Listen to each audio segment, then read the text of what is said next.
Hey everybody, welcome to this week's edition of Google Plus Business Spotlight, a show where we talk about how real businesses are using Google Plus. I'm your host, Stepan Hovnanian, joined as always week after week by my buddy Ben Fisher from Steady Demand. Well, two of us are from Steady Demand, as you can see down here. And you can't see Ben because we're hiding our film strip and trying to elevate our production value of this show week after week. But Ben's here. How are you, buddy? Hey everybody, happy Hump Day Wednesday. And we're also, this is the last week of the season for us. We're going to take the rest of the summer off and sort of work with our email subscribers at GPLUSSPOTLIGHT.com. That's a very subtle hint to go over there and subscribe if you haven't, so that we can make the show even better starting in the fall. So we figured, you know, what better way to wrap up the season. Oh, by the way, I'm broadcasting from the beach, hence the new look. So for those of you who saw my teaser earlier today, yes, I'm broadcasting from the beach on vacation, and again, what better way to wrap up this idea of spotlighting businesses and Google Plus than talking to two gentlemen who really know how to repurpose all of this content that we create week after week on Hangouts, and that would be none other than the beards of Jeff Sieh and Scott Scowcroft, and them as well. So how are you guys? Welcome to the show, boys. How are you today? Well, I'll just jump in first and say doing great, and you might be starting a whole new trend with referring to us as the Beards. Who knows? Jeff, what do you think? Things have happened. And Jeff, I see that we have we are, I guess, debuting your new set here for the Manly Show, right? That is right. Yeah, and it's actually also for the Manly Pinterest Show. I'm redoing that as a weekly podcast and HOA series, and the first one is actually tomorrow. So yes, you get to see the brand new spanking set that we just my wife and I put together and decorated last weekend, 2 weekends ago. So anyway, yeah, it's exciting. Awesome stuff. So hey, before we dig into some of these, because you guys brought up some great points, I want to thank, as always, some of our tweeters. I have them written down here because it's a little tough to multitask with only one screen. But yes, thank you to Kristen Drysdale, Trevor Stewart, Denise Wakeman, Monica Schmidt, Mark Horn, Jeff, thank you, Eileen Smith, and Michelle S. for tweeting about the show and helping to bring more people over here to Google Plus Business Spotlight on that 140-character platform. We really appreciate it. And as always, I'm going to make sure anybody new, because there's a couple of new faces, get added to our Twitter list. Because if you go to my profile at Stepan Hove, I have a list for all of our G Plus Spotlight tweeters, and it's a way to network with each other and follow other people. So we're up over 60. I think we'll be close to 70 by the end of this. Pretty cool. So yeah, let's just dig in. You were talking. Actually, we'll start with you, Jeff. You were talking about how you have you want to rebrand and repurpose the Manly Pinterest Tip Show. Why don't we talk a little bit about how how that started, and because we want to stay sort of on topic with Google Plus, and we'll go into from there. Well, let's talk a little bit about how you are rebranding it. There we go. Yeah, well, it started because you were on the first 5 episodes. We did the Manly Pinterest Tip Show, and it went great and fine, and a lot of people liked it, and so we wanted to expand that, so we changed it to the Manly Show, and so we're still continuing to do that. Usually do that twice a month, but I wanted, because there is really a lot of interest and Pinterest is going crazy, I wanted to redo the Manly Pinterest Tip Show, and so I went ahead and we're going to relaunch it, like I said, tomorrow, and it's going to be a weekly show, and I'm going to bring on a guest, an expert on Pinterest, and we're going to talk that way. But the cool thing is all those 5 shows that we did before, and since this show is about repurposing and specifically Google Plus, is that I'm taking those shows and I have downloaded, because we, if you have any familiarity with Hangouts, you can download those once those are all put up to YouTube. You can re-edit those, and Scott is a genius at doing that. You can and so that's what I'm doing. I'm re-editing those, adding my new Manly Pinterest Tips trailer and bumper and intro and outro to that, and uploading that to a new channel, because I went ahead and created a Manly Pinterest Tip channel, page on Google Plus, and the associated YouTube channel with that. And so I'm able to have a whole nother, funnel that I'm going to start driving people to that way. So that's kind of the quick breakdown of what's kind of going on. Yeah, and that's, I mean, talking about funnel, I mean, funnels are so important these days when it comes to doing any kind of conversion, and we know that sponsors are going to be really looking towards funnels. But, you know, let's move on a little bit. You mentioned Scott. So, Scott, you want to tell us a little bit about your business and kind of how it evolved? Because, I mean, it pretty much started right here on Google+, right?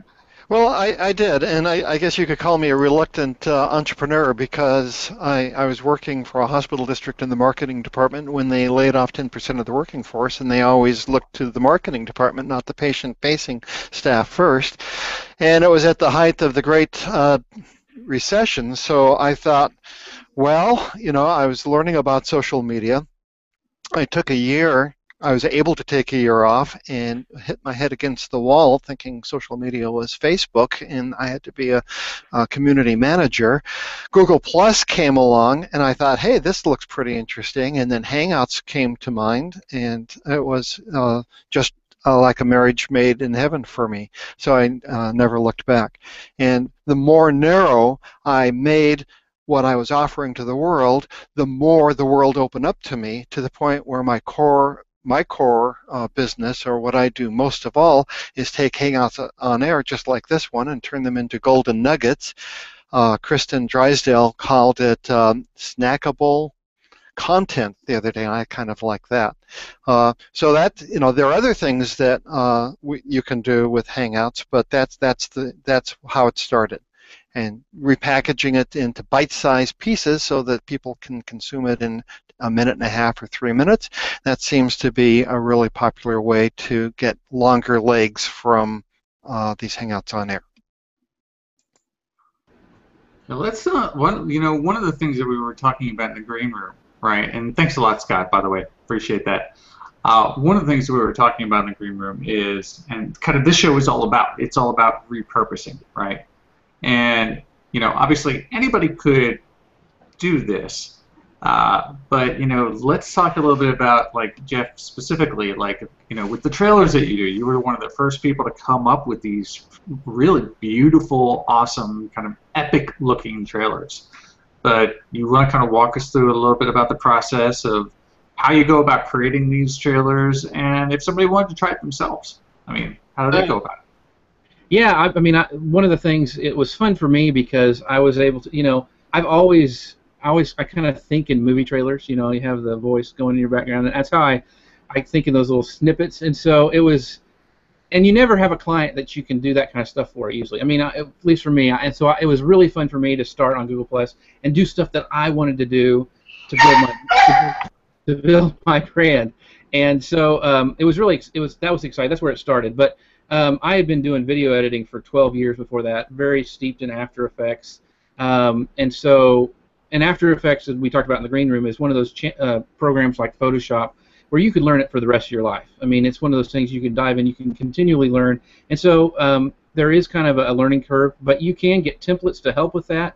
And I did a lot of studying and a lot of research and learned. One of the best places, here's a little place to go if you really want to get into After Effects and how to make motion graphics and stuff like that. It's a place called videocopilot.net. The guy's name is Andrew Kramer, and he started out doing these tutorials how to help people, and he's actually now he did the opener for Fringe, he did the closing credits for J.J. Abrams' Star Trek. I mean, so but he still puts out these tutorials, so it's a great resource if you want to go there and learn a little bit more on After Effects to get started. So. But it does take some time, and I was teasing them in the green room. I always say that, you know, anything I do, a 6-year-old could do with 12 years of practice. So that's the kind of how I tell people. But anybody can learn. I learned, and so I wouldn't let that hold you back. I love it. Go ahead, Stefan. Go ahead, Scott. Well, I'm just going to jump in as well and agree with everything that Jeff says, but I also think that video editing is one of those 21st century skills that anyone who learns the basics of video editing and is able to do it, it's like touch typing. It's not as if you're going to invest hours and learn the concepts and the art and the techniques of video editing, and then 5 years from now it's going to be obsolete and you're never going to use it for the rest of your life. It's going to give you a competitive edge edge, even if it means that you'll eventually delegate to other people to do something. At least you'll be able to talk their language, or you might be able to take something to a certain level and then hand it off, or you'll be able to collaborate with people. And there are two things are just evolving so wonderfully. If you'd like to have a professional level editing system, like software that doesn't cost you anything, and we can put up in the comment stream after the show, try Lightworks. It is just a wonderful editing software that allows you to do everything that the big boys do. And then there's another something else that has just come on the scene, and it's called WeVideo, and that allows for online video editing. So in case your computer doesn't have the bandwidth to handle video editing, or if you want to collaborate with other people, you can do it online with that. And I'll go ahead and post a link to that after the show too. And I agree with Scott. It's like touch typing, and just like touch typing, the more you do it, the better you get at it. I mean, my kids are editing video now on their phones. I mean, they're making movies. And I love it. I mean, I give them, if they want to buy an app to do that, I'm like, here you go, because I mean that's my space, and so I really encourage it. But they're learning how to tell stories visually, and the tools they have. I mean, I would have killed for it when I was a kid. I mean, it's just amazing the stuff they're they're getting outside and making zombie movies and all sorts of things. And so I'm just really excited to see what that generation is going to do, telling stories online. And learning how to tell stories is a boon also, because that's what you got to do for business. You got to tell a business's story, and so storytelling is another thing that develops and you learn the more you do. Just like Scott mentioned, touch typing. So also there's the YouTube editor itself, which I know as professionals you guys are probably going to maybe not think as highly of, but still I know that there's some basic things that we can do in the YouTube editor itself, right? Yeah. Oh, yeah. The YouTube editor is terrific because you can fix your Hangout on Air or whatever it is and not lose your URL. Jeff, were you going to say something? I was just going to say, yeah, it's a great tool. The reason I don't use some of those other ones is because I've got 12 years of Adobe Premiere and After Effects, and it's still faster for me to do it the way I've been doing it. But all these new tools are amazing. I mean, and they're constantly doing upgrades to the YouTube editor. And now it used to be you couldn't put something in the middle of it, and now you can. And so it's going to be its own editor, probably just like iMovie or something like that, pretty quickly. And so there'll be a feature film edited on the YouTube editor someday. So. Yeah, but the one thing I will say though is that, I mean, having been around video editing myself, since the '90s, I can't video edit myself out of a paper bag, just like with graphics. But that is that it takes a certain type of skill set to be able to take that story and then put all those pieces together and kind of produce it yourself in your head before you actually go ahead and say throw it into After Effects or throw it into Photoshop or any of these other great tools that you guys talk. You have to be able to really storyboard things out. So I'm assuming that there's an entire kind of skill set that you two have grown over the past 10, 15 years that have enabled you to really tell that story so well. Yeah, I mean, for me, I usually start with kind of an idea and a lot of times it's driven by music, and then I'll edit to the music. But sometimes, I'll try to find a music to match. But most of the time, I kind of have an idea just because I've done it so long of how long it's going to be, and that just takes practice and skill. I mean, and time to learn that skill.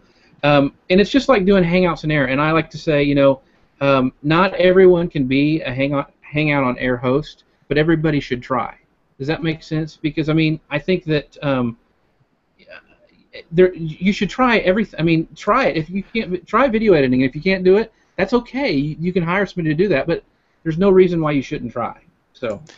And the exciting thing is that Google Plus, I mean, people who have not drunk the Kool-Aid just don't get it. This is revolutionary. This isn't just we're going from one thing to another and it's a new shiny thing. It really is going, I believe, from, this is my soapbox, from the agriculture, hunters and gatherers to agriculture to the Industrial Revolution to now we're going into the planetary age, and part of the difference is the means for production and the ways of communications are now in our hands. So it doesn't have to be mediated by international corporations or anyone else. So Jeff is entirely right. Give it a try and find where your place is in this new world and help make it work. And it's all revolves around the internet and social media. Google Plus and Hangouts on Air are the flagship, I would say, of the entire enterprise, the fleet that's out there. That's a great point. And we'll come right back to that really quickly. Want to just do a couple shout outs to some comments that we've had in the audience. So we have Marilyn Moore. She says, I love the Scott 3-minute. Scowcroft does professional, the right length, and you come away with a great takeaway. Denise Wakeman, also, she loves repurposing of Hangouts, loves the way that you're doing the repurposing.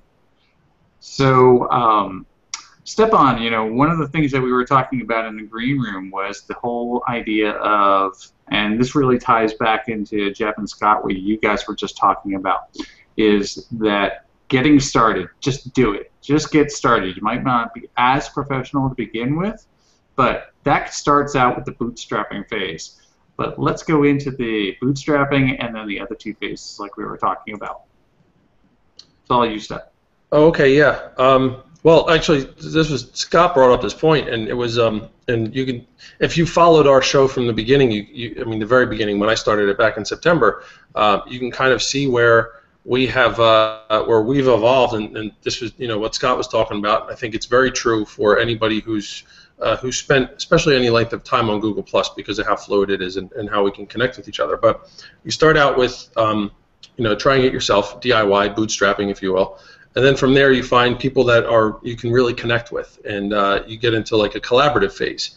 And then once you get to that point, you are just continuing. Your two heads are better than one, so now, or three heads are better than two, whatever. And now you've gotten to a point where you really fine-tune things. You're elevating your game, and you're realizing, if I want to stay at this level, there's certain things I like to do, and so likes to do, and there's certain things that need to get done, and neither of us like to do them. So then you get into this last part of it, which is delegation.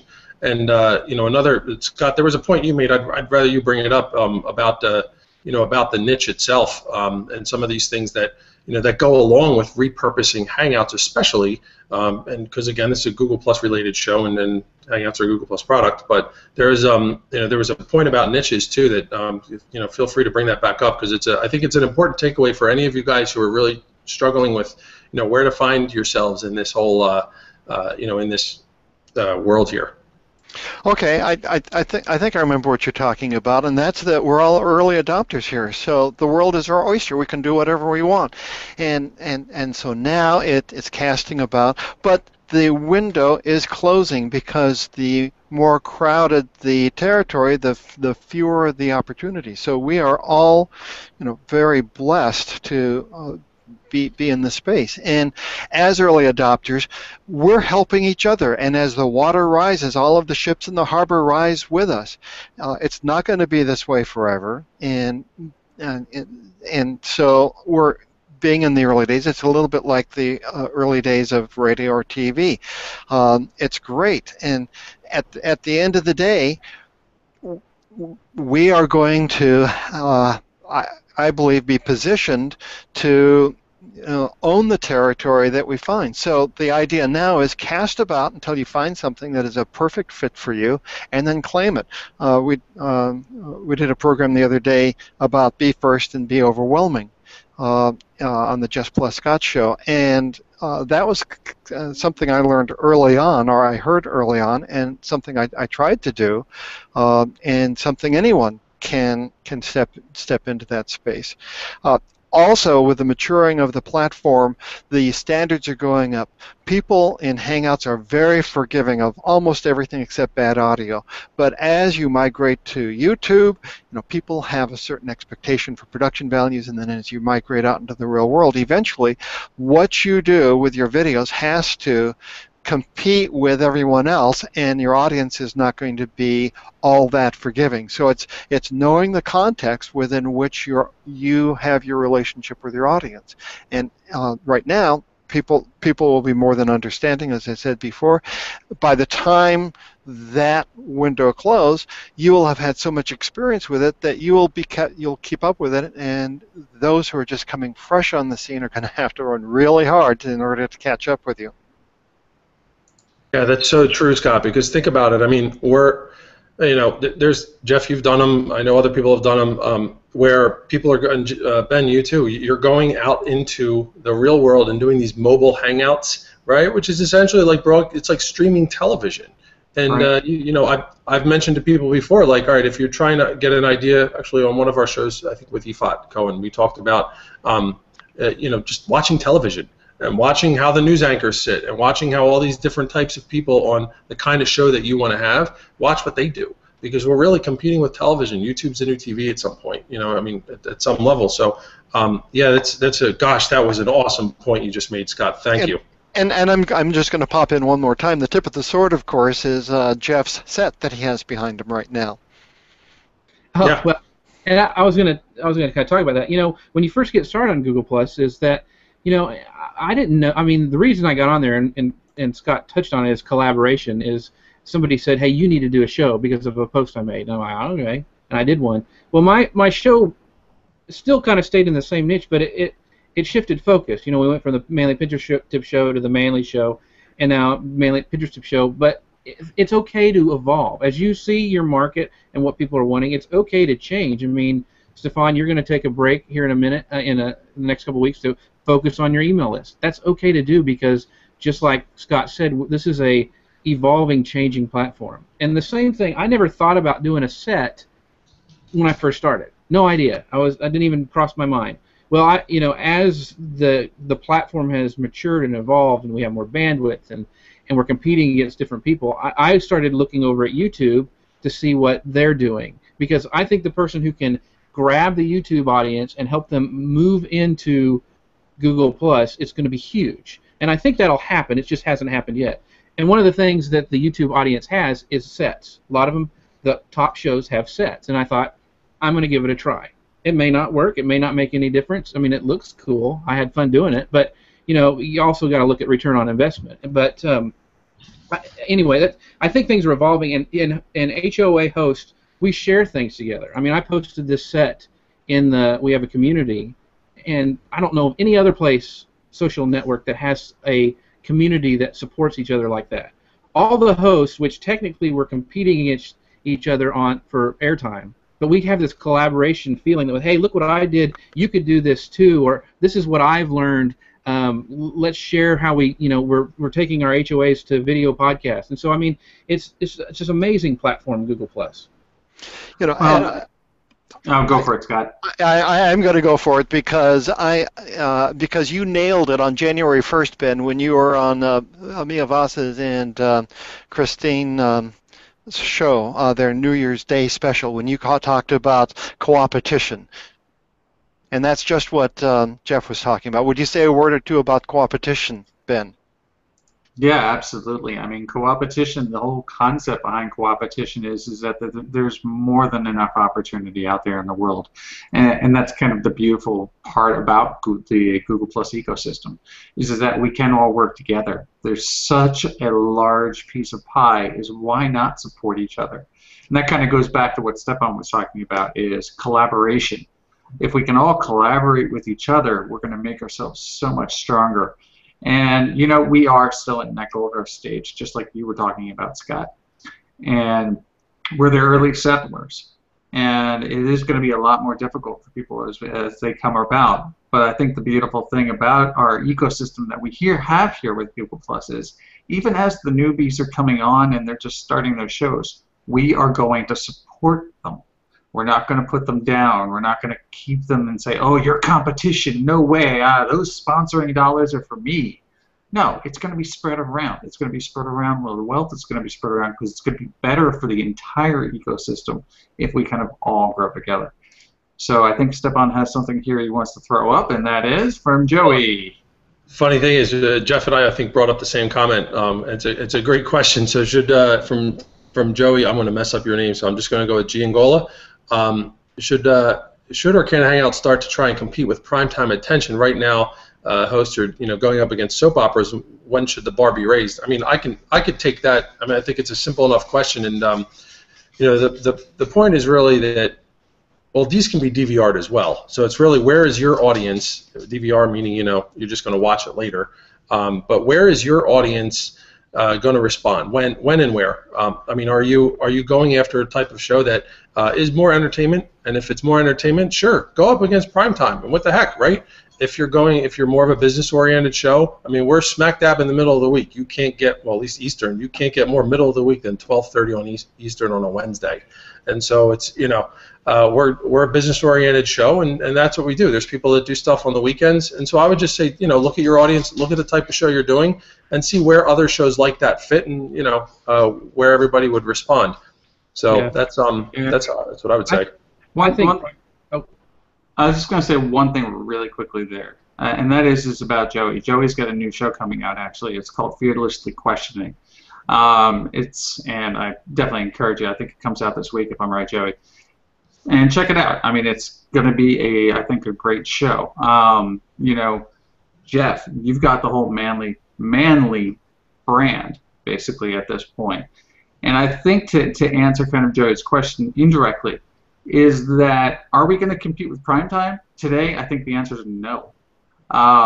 Maybe next year or within the next 2 years. I think the answer is going to be yes. And that is, as Hollywood or as TV producers or as cable channels, whatever, start looking at HOAs and start looking at the engagement that we have with our audiences, as well as the production values that we have, and as we raise them up, they're going to be wanting to look to acquire talent. This is already happening to YouTubers now. They've built up these audiences, they've built up these channels, and they're being purchased and they're being brought over to television. Who knows? Maybe Google's going to kill TV. That's possible. And the other side of the coin is that people don't like to be marketed to, and on advertising, traditional advertising is on the decline and social media is on the uptick. Well, the corollary to that is that people like I think people will like the authenticity that is brought to bear with Hangouts on Air. And as soon as the production values get above a certain level, you can't describe it, but you know it when you see it, people just might prefer to go to something that is more authentic, that would be just exactly like Joey's doing. So I would encourage Joey to go full steam ahead, and after 6 months or a year, we'll just be in a groove, and it'll be amazing what we'll see then. This is just a great time to be on the global stage. Okay, and before we go ahead into the final thing, which is a new thing that we're going to be doing here on the Spotlight, Jeff, it sounded, you had something that you wanted to say there as well? Oh, I was just going to say that I think primetime's eventually going to disappear. I mean, just look at what Netflix is doing, releasing entire series at one time, and because people want to consume content when they want to, and that dovetails right into what Scott was saying. But I think that if you listen to what everybody says, we're always saying we're early adopters. It's coming, so there is a time investment involved. You're not going to be able to come on Google, watch this Hangout, say I'm going to do a show, and then have an audience of 5 million, in a month. There's a time investment. So I want to make sure people think Scott's been doing this for a long time, and so I've been doing it for a relatively, a year, and I'm finally seeing the stuff. So it's not going to happen overnight. There is time investment involved. Absolutely. So really quickly to the audience. So in about 30 seconds, you're going to see this, but we're about to go start into what's called a lightning round. And so if you can get to this before we start getting into it, awesome. How would you repurpose this HOA? So I'm going to go 10, 9, 8, 7, 6, 5, 4, 3, 2, 1, 0. Jeff, go. First of all, I'd cut out all of the countdown that you just did. Second of all, what I've been doing is going to another channel. We talked about this in the green room. I take it and put a bumper at the beginning, bumper at the end, maybe a call to action in the middle, just like they do podcasts, and shoot that up to a new, like what I'm doing. I create a manly Pinterest tip channel, and so I have a whole other video bucket that people can come subscribe to and just see the content that I want them to. Am I supposed to keep going, or is that it? I think you're good. All right, Scott, your turn. Okay. So there are three main things that anyone can do for an hour-long Hangout on Air, and I'll just do the three of them. One of them is to evergreen it, and what I mean by that is that there's some things that are just appropriate for live, and if you take that out, plus the awkward moments, you have something that will be as fresh 6 months from now as it is now. The second is to get the golden nugget, which is a single topic, and if you can just extract a single topic out of that, put a nice open and close to it, that works really well. And then the third is a topic, and the topic or featured product is that you might talk about something throughout the entire Hangout on Air. You just take out the relevant parts, you put it together, so an hour-long Hangout might end up to be a 40-minute featured evergreen. It might have up to 10 golden nuggets, or if you have the topic could be maybe 10 or 12 minutes in length. Hey Scott, what would be the optimal time for your golden nugget? What are you trying to hit for? That's great. And quite frankly, something I don't do. I suspect it's probably a minute and a half, but I don't have the courage to do that. Usually it's 2.5 to they say 3.5 minutes is the proper time for what most people would look like. But so anywhere from 2 or 3 minutes, something like that. Okay, excellent, guys. Thanks, both of you. And Stefan, go for it. All right, we do have a couple comments coming in too, which is cool. So I'm thinking along the lines more of kind of along the lines of evergreen content. So for me, I would transcribe it. I would, and whether you do it yourself or pay for that, whatever. But I would transcribe it.